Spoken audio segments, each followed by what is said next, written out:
ya, behind the script, di balik tulisan itu ada apa? Itu yang patut dimiliki. Dan ini grounded ini, ya. Pak Sugiten ini grounded, membumi, ya, di bab 1. Itu grounded.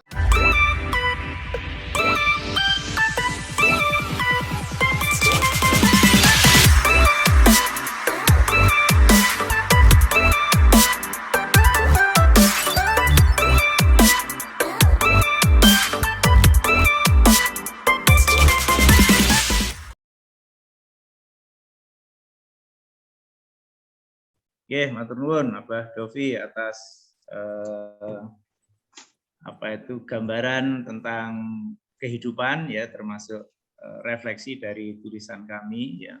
Jadi memang ini saya kembangkan sebenarnya hanya dari pengalaman saja. Jadi mungkin dikembangkan dari aspek praktisnya atau praktikalnya juga perlu penyempurnaan sehingga tadi kalau Mbak Anis merasa kurang tadi ya, jadi memang itu disampaikan dalam rangka untuk memenuhi hasrat publik yang ada juga yang komentar terlalu panjang, jadi macam-macam ya. Termasuk ini yang istilahnya sekarang tuh rezimnya kan rezim Scopus, Pak. Jadi mungkin nanti ada teori-teori juga yang saya pikir juga tetap perlu ya terkait dengan kajian sosiologinya. Oke, dalam hal ini mungkin karena Pak Pujo ternyata hadir juga di sini ya. Monggo Pak Pujo sebagai editor buku saya ini yang sudah saya kira kata demi kata sudah dibaca oleh Pak Pujo dan sampai ada kata pengantar dan juga mengedit ya, dan melengkapi buku saya meskipun ini memang masih jauh dari lengkap gitu ya, tapi ini memang darurat dalam bahasa Pak Pujo. Wah, mendahului ternyata ini darurat, yang penting eksekusi dulu. Jadi kata Pak Dovi tadi memang saya itu suka yang cepat ya. Jadi yang penting jalan dulu, nanti perkara di perjalanan ada kekurangan sana sini, nah itulah yang nanti akan menjadi cara kita ya untuk memperbaiki atau menuju pada kesempurnaan karya kita bersama ini. Monggo Pak Pujo, kami persilakan untuk memberikan kata pengantar Pak Pujo. Terima kasih. Bismillahirrahmanirrahim. Assalamualaikum warahmatullahi wabarakatuh. Waalaikumsalam. Yang saya hormati dan saya banggakan Ibu Anis, Dr. Anis Farida dan Bapak Dr. Rudolf Pak Zofin. Kalau boleh saya bangga, hari ini saya bangga karena Pak Sugiten itu mahasiswa saya dulu yang saya kira mempunyai beyond the nature gitu ya, sesuatu yang susah dipahami, sama seperti dia menyebut saya itu kalau Pak Pujo itu susah dipahami, udah enggak usah dipahami aja gitu ya. Itu baik dari sisi akademik ataupun dari sisi tadi kalau Pak Dhofir amalan. Apa yang tadi dikatakan oleh Pak Dr. Dhofir itu filosofis, filsafat Islam yang sangat tinggi, dan biasa itu di universitas umum pasti nggak nyampe, nggak nyanda, apalagi S1, S2, S3 aja mungkin di UNED nggak nyanda, walaupun itu kota santri. Saya yakin itu. Karena kebetulan kita, kalau di UGM mungkin, saya kebetulan lulusan UGM, mungkin sampai ke sana memang. Tadi kalau kemudian mengacu pada Pak Dhofir, buku ini kemudian malah nggak, Pak Dovi, Pak Dovi, buku ini malah nggak jadi, Pak Dokter, malah nggak jadi. Karena kemudian mengabstraksikan secara filosofis itu menjadi sangat susah. Kemudian Ibu Anis tadi juga, saya tadinya itu sama seperti Bu Anis. Ini anak ini nggak pernah nulis. Dulu kalau nulis di koran saya geret, gitu. Pujo Suwarso dan Sugiden, maksud saya, gitu, biar dia mendapatkan nama di redaksi, nggak mau. Ya kebetulan alhamdulillah saya sampai sekarang itu ada sekitar 1042 tulisan opini dari Kompas, Suara Pemburuan sampai Jawa Pos. Nah, Pak Sugiden itu saya geret. karena tahu persis bahwa dia punya kapabilitas. Ternyata COVID itu memberi hikmah itu Ibu Anies dan Pak Tofi. Tadinya dia yang nggak pernah di rumah seperti saya, dia sebetulnya kan nyontoh saya di konsultan. Saya baru pulang dari Melanglang Buana itu tahun 2013 di Universitas Jember. Sebelumnya enggak pernah ke sana, kalau ngajar ya daring. Nah kemudian kok ada COVID, Masya Allah Gusti, ini tampaknya memberikan pelajaran utama, terutama bagi Sukidin itu, untuk menulis. Saya tanya, ini nulis apa ini nek mengkek ke HP, opo kek ke ning YouTube, ini lama-lama hilang. Saya bilang bukukan. Oh, ya bos, bukan. Oke, nanti saya bantu untuk pengantar, untuk apa perspektif teoretik. Nah, Pak Zofi, mohon maaf, teori yang diangkat oleh Pak Din itu saya hanya ingin untuk mengajarkan pada mahasiswa S2 terutama tentang konstruktivistik. Jadi dari pengalaman coba kemudian diabstraksikan ke teoretik seperti apa, dibaca secara teoretik seperti sederhana itu. Sebab kalau saya mengikuti apa yang dikatakan Dr. Dovi, Pak Dr. Dovi itu saya yakin bukan yakin aja, tapi hakul yakin nggak jadi buku ini. Saya bilang eksekusi dulu. Saya bilang. Setelah itu digelar mana yang kurang, mana yang lebih. Mari kita kurang ditutup, yang lebih kita tingkatkan agar lebih katakan lagi membumi, memberikan pesan moral yang bisa tidak menggurui seperti tadi Bu Anies mengatakan, tetapi kemudian seperti kata Dr. Dovi mengalir kayak mengalir, tapi tidak merasa digurui. Itu yang kemudian menjadi kekuatan utama buku ini, pengalaman, konstruksi dia tentang kehidupan dikonstruksi demikian rupa, kemudian saya hanya menyambungkan dengan teori-teori yang mungkin itu cocok. Kemudian kalau antropologi, sekira kita Pak Sukidin nanti perlu membandingkan. Ini kan dari perspektif Jawa.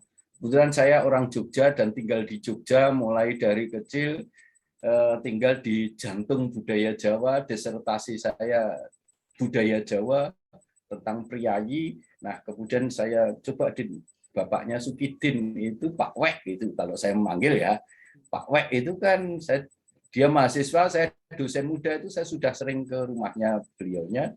Itu kan mengajari hal-hal yang Jawa. Yang tadi dikatakan terakhir seperti Bu Anies, urip ojo menggulek nyekek karo melek. Itu bagi saya adalah filosofis sesuatu yang harusnya ya seseorang ketika pada masanya itu tidak lagi bicara yang imanen, tetapi sudah bicara pada yang transenden, yang jauh melampaui itu dunia kita. Nah, saya bermaksud ke sana. Jadi Pak Sukidin sedang saya minta untuk transformasi diri. Jadi jangan hanya golek, nyekek, nelek. Tetapi seperti apa? Bahkan saya menyuruh Pak Dovi, sawahnya yang beberapa hektar itu jual. Cukupkan, wariskan hanya untuk 2 anak itu untuk bertahan. Selanjutnya biarlah Allah yang mengurusi rezekinya, putra-putranya. Biarkan rezeki itu di tangan Gusti Allah bagaimana mengaturnya. Tidak usah khawatir. Dan itu kemudian saya sampai detik ini selalu mendorong. Sawai didol, gawe ke pesantren sing gede, gawe ke pesantren sing gede. Paling murah nek kue mati, engko sing gotong santri-santri oke banget. Saya bilang gitu. Itu sama dengan nasihat bapak saya, wong apik iki piye to har. Wong apik nek mati sing layak akeh. Karena apa itu artinya? Karena dia bersilaturahmi banyak, karena dia beramal banyak, karena dia berbuat banyak baik di dunia itu, sehingga kalau yang mati layaknya banyak, insya Allah itu yang doakan juga banyak. Itu dan sebagai itu bapak saya gitu. Walaupun saya tidak mampu untuk menelurkan apa kata bapak saya, tapi Sukidin saya bilang, "Den kowe didolen lemah. Dolen sawah, serane gudane, nek mati paling dibungkus." Kemudian kan ada sound system, suara sound system. Saya bilang kalau dia sound system mati-mati, ya kapan awak ide mati? Nah, itu yang kemudian mendorong saya untuk mari kita tetap berkarya sekalipun usia sudah tua, namun tidak berarti harus meninggalkan duniawi. Tapi terakhir dia mengatakan berfantasi tentang akhirat gitu. Din, akhirat is rasa difantasike, malah akhirat dadi we. Engko malah ke Megawati we, ora ngerti ono apa. Nanti kalau sudah seperti ono apa, akhirat itu kan menjadi melenceng lah kan. Gitu. Nah, sehingga saya bilang enggak usah berfantasi tentang akhirat, berfantasi tentang masa depan. Karena pokoknya kita berfantasi boleh, tetapi lebih pada letazan aja lah. Bahwa fantasi tentang gaib aja lah, seperti apa, dan itu harus dilakukan sesuai dengan gaib pula, artinya laku prihatin, ojo nyembah braholo dan sebagainya dan sebagainya. Itu Pak Dovi yang saya orang Jawa, itu saya. Sami. Walaupun tidak Jawa tapi Islam saya Islam Jawa gitu. Kalau teman saya jangan sampai Islam Timur Tengah tenanan gitu, karena kita nggak mampu kalau Islam Timur Tengah tenan itu kita nggak mampu. Perbatasan Jawa Tengah Jawa Timur, Pak. Ya.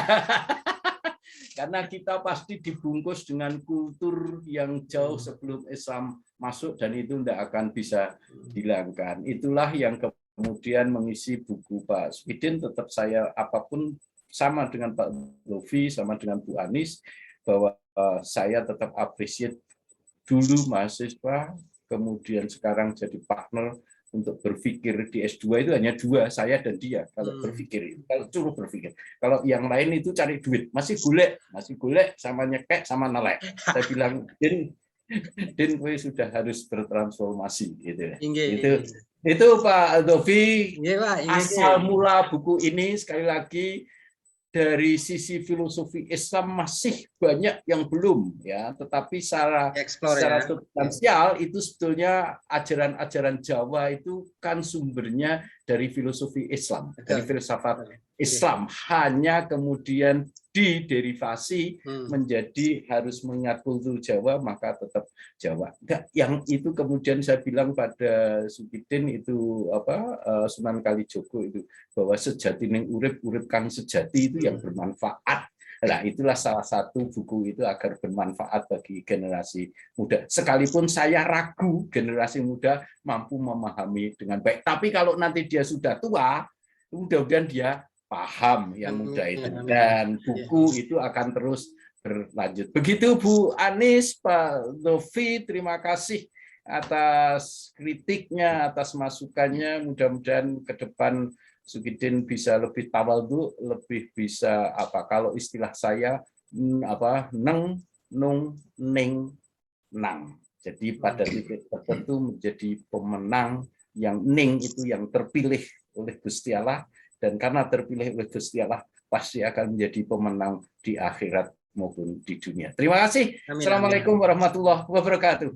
Waalaikumsalam warahmatullahi wabarakatuh. Terima kasih Pak Pujo ya sebagai editor, mentor, ya senior ini yang guru saya yang sejati ini ya. Jadi kita memang ketika bertemu. Ya, tapi hajinya senior Pak Den timbangannya saya. Kalau di ujian Bu Anis, Pak Dovi pasti haji junior Pujo Suharso. Sementara saya menyebut dia haji senior itu. Terima kasih. Oke ya, jadi pada sore hari ini senang sekali saya sudah ada diskusi yang sangat dinamis dan produktif ya. Dan mudah-mudahan ini Pak Pujo ya, pesantren ini sedang kita kembangkan. Permintaan Pak Pujo untuk jual aset sudah saya inisiasi. Ya mudah-mudahan ini segera terbukti ini ya. Jadi ya ini termasuk tinggal penghuninya ya. Ini mahasiswa baru yang mahasiswa angkatan 2021 ya.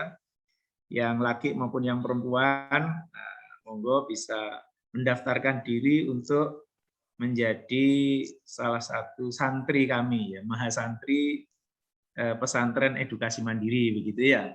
Oke, ini Pak Dovi juga siap membantu, Bu Anis juga mudah-mudahan juga siap membantu nanti ya. Tenaga, pikiran dan doa terutama ya. Oke, kemudian yang berikutnya, barangkali ada pertanyaan-pertanyaan dari mahasiswa, saya berikan kesempatan 2 penanya, supaya nanti ya jam 3 kurang seperempat lah akan kita akhiri, 15 menit untuk para penanya, kalau memang masih ada yang mau dikonfirmasi.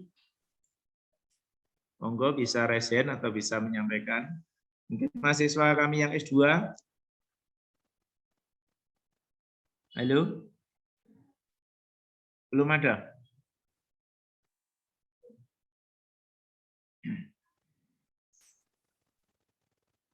Mahasiswa S2, tidak ada ini?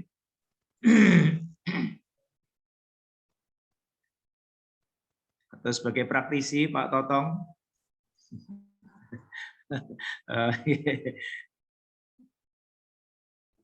Ini siapa ini lagi ini? Bentar, saya cek dulu. Mas Eko? Siapa, Ada yang Pak? ditanyakan? Halo? Ada yang mau dikonfirmasi atau dikonsultasikan? Cukup ya? Cukup, Bapak. Oke. Oke, saya kira tentang mengulik kehidupan, kajian dari sosiologi agama, atau kalau Pak Dovi tadi sosiologi religius ya, sosiologi religiusitas, bukan keberagamaan. Jadi saya mencoba untuk supaya orang itu terkecoh aja, Pak. Terkecoh karena biasanya orang kan inginnya itu keberagaman ya. Iya. Saya alihkan menjadi keberagamaan. Ternyata sampai penerbit buku pun terkecoh loh, ini kok ada. Ya, memang saya suka yang beda, Pak Obi.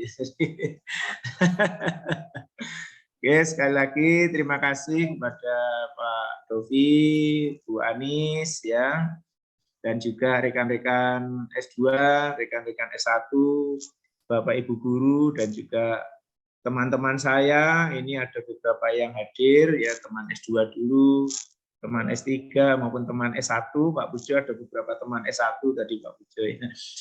Jadi alhamdulillah pertemuan kita pada sore hari ini sudah bisa berlangsung dengan lancar, dan mudah-mudahan nanti bisa menginspirasi saya untuk menulis lebih lanjut lagi. Seperti Pak Pujo sampaikan tadi, saya punya tulisan yang terakhir kemarin berfantasi apa Pak Pujo, masa tua ya, berfantasi tentang masa tua. Jadi, ternyata itu kehidupan Pak Pujo yang persis. Jadi saya tidak menulis tentang Pak Pujo, tapi itu kehidupan rumah tangga Pak Pujo. Jadi saya minta maaf, terutama kepada Bu Pujo. Jadi memang ternyata seperti Pak Dovi sampaikan tadi, dekat dengan kehidupan kita ya Bu Anis. Jadi yang saya tulis itu hampir semuanya orang mengalami, bisa beda-beda tipis, bisa sama persis. Anehnya dengan Pak Pujo ini kok sama persis. Artinya ketika muda dulu membayangkan kalau masa tua nanti bisa bersama dengan cucu-cucunya. Ya, ternyata sekarang Pak Pujo dititipi cucu-cucunya, semuanya cucunya dititipkan ke Pak Pujo, dan anak-anaknya bekerja di luar kota.